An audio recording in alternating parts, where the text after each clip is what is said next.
feeling like I'm academics. Durk topic, if that makes you happy. So the exhibits were filed in court today. These were actually used at a detention hearing. And these actually had the flights that were booked by Durk. They're trying to show, hey, Durk wasn't trying to fucking flee the country. And these are the flights that were booked, okay? So,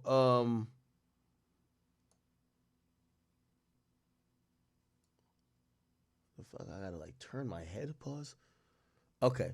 So this was the 6:15 from, this was on the 24th, 6:15 from Newark that went to Zurich, and then from Zurich was going to Dubai. And then here's another flight that was booked.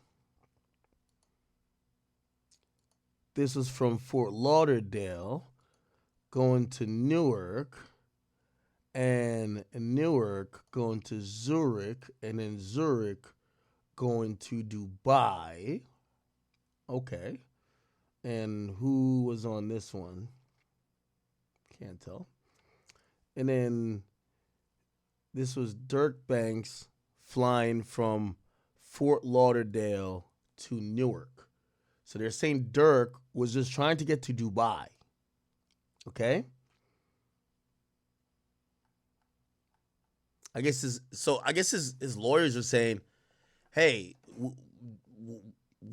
Durk and us both know that Dubai will extradite you, given if it's a murder charge.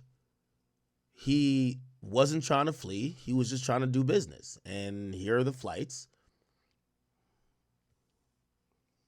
I don't know if that helps a lot. Is this what y'all talking about, chat? Again, he shows the whole thing with the neighborhood heroes. This is like a brochure, I'm guessing, that shows, he's been giving back, doing all that good stuff.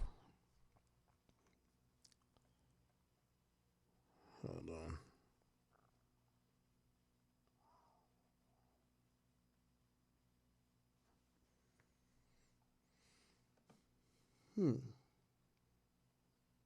Okay. This is his nonprofit foundation. There's a brochure for it.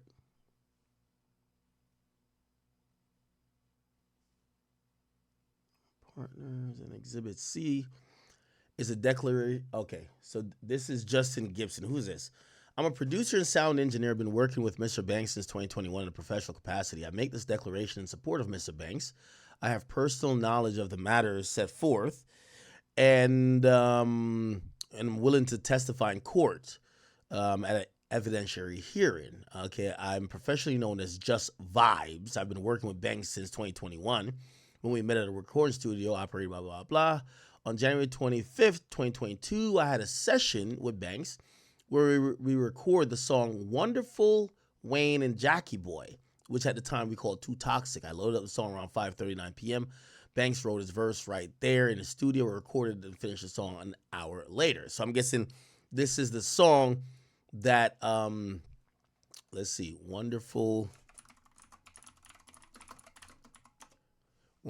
yeah, so the Babyface Ray song that Durk is featured on, they're saying, the murder happened, I believe, in like August, or was it like September or something like that? I could probably Google that as well. When did Lil Pop die? He died in August, right? And this producer is saying, we recorded this song in January, okay? Because the feds contextually are using lyrics to say Durk was bragging about, dropping, getting the location, doing the murder, which seemingly matched that particular murder, but the song came out after. The producer is now saying, or the engineer is saying, we recorded that months before, 8 months actually before he actually died, okay? All right. Once we recorded the song, I bounced out a rough draft, saved a copy in audio format, and named it Toxic, Babyface, featuring Lil Durk at 6:33 p.m. And after that, we continued with the rest of the session. Attached to this affidavit are screenshots of the timestamps on the original project file and the audio file I received and a safe version of the file. Okay. Too Toxic. Yep, January 25th. That was a WAV file. Then you have like 30 minutes later, he puts Durk on it. So Durk does his shit in 30 minutes. And then they kind of bounce it out, which I guess they send the Pro Tools thing to, they send the session back to Babyface Ray's people. So it was finalized, right? Okay. So basically in 2 hours, he pretty much knocked this out. But the point of the whole thing was to show, yo, this had nothing to do. That song was before the murder. So unless Durk could predict the future, the feds are wrong in him rapping about Lil Pop dying on that song. Okay? Now, granted, I do think the feds have a couple other options to choose from in terms of songs. And I was actually shocked that they picked that song, right? Like, there's like a clear song they could use. I just won't say anything because let me not say nothing. But y'all know what song. Anyway. Does this help prove that Durk is innocent? No. By the way, I keep saying this about lyrics. Especially I was using this case. Durk is in charge for lyrics. The lyrics are evidentiary. They're used as context as far as the rest of the evidence, right? It's to show how brazen, how bold, how braggadocious he was. It's not proof that he did it. It's never used as proof as he did it. It's used as proof as him celebrating that he did it and how bold he was in doing it and how lack of remorse he felt of doing it. But it's not proof that he did it. Now, Durk's attorney are submitting all of these things to say that song wasn't about that, which again doesn't help him necessarily beat the case, but will have a judge maybe look at the entire indictment different to say, well, y'all said this was a context that I could read these lyrics and see the context of the murder.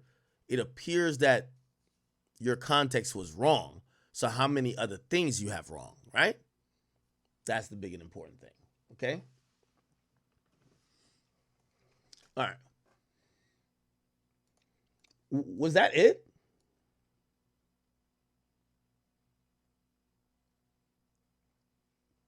Chat, was that it? Because I keep seeing people say that, oh, Durk's lawyer was proven. I don't know what these itinerary prove, though. These itinerary doesn't prove.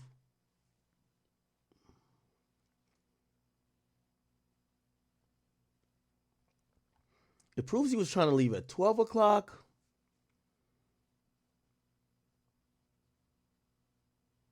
I don't know. Unless you're saying the 3 flights that people saw wasn't 3 flights at all. It was just connecting flights. Okay. Remember they said it was 2 international flights? Where's Zurich or Zurich? Yeah, Zurich is in Switzerland. Yeah, okay. So he wasn't going to Switzerland. Okay, so that's what they're trying to prove. He was never going to Switzerland. He was trying to go to Dubai the entire time, which maybe he has some work out there to do. And the flights that they could get for the same day had him stopping in Switzerland and then had him going to Dubai. I thought there was another one with Qatar.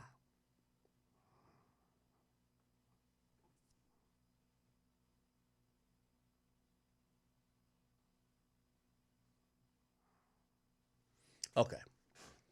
All right. Again, long. The thing that will make it exculpatory for Durk is that if we get somebody, we need more statements like this to come out. Yo, I was with Durk on the 22nd of August. He was doing a podcast the whole day. He never seen them guys that y'all are accusing, and unfortunately, Durk got to create some distance between him and them. Yo, he didn't talk he flew in with these guys, but they went separate ways. They never talked. Durk was doing a podcast the whole time. He never met up with them after the murder, and he never got no phone calls from any of them. We never seen him on the phone.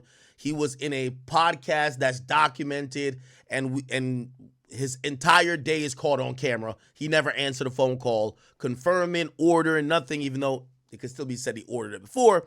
But he needs these type of things to kind of just, again, I keep saying it's going to be a snitch that sinks him if he does get sunk. You know, it's a strong case, but it's only as strong as a snitch. If there's no snitch, there is no case, I believe, personally, on Durk Banks. So we'll see. We will see. All right. Yo, chat, I gotta play this for y'all. This is fucking bananas. Now, I don't even mean to be even jumping